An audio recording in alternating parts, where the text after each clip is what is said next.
السلام عليكم ورحمة الله. أهلا بكم متابعيني الكرام. في هذا الفيديو سنتعرف على أخبار الأهلي السعودي، ولكن قبل أن نبدأ بالتفاصيل فضلا وليس أمرا الإعجاب بالفيديو والاشتراك في القناة. أعلن النادي الأهلي السعودي مساء يوم السبت التعاقد مع اللاعب نيكولاس ميلسي لتدعيم الفريق الأول لكرة القدم بالنادي الأهلي السعودي خلال فترة الانتقالات الشتوية.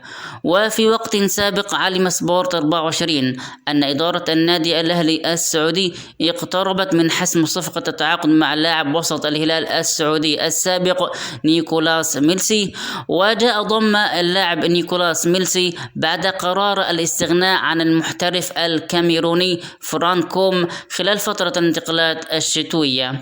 وتم الاستغناء عن اللاعب فرانك كوم والذي يلعب في مركز المحور، حيث انضم اللاعب الموسم الماضي قادما من الدوري القطري.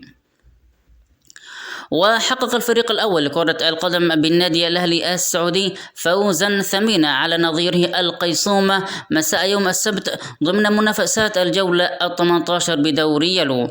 وسجل اللاعب رياض بودبوز الهدف الأول في الدقيقة 16 قبل أن يضيف هشام فايق الهدف الثاني في الدقيقة 60.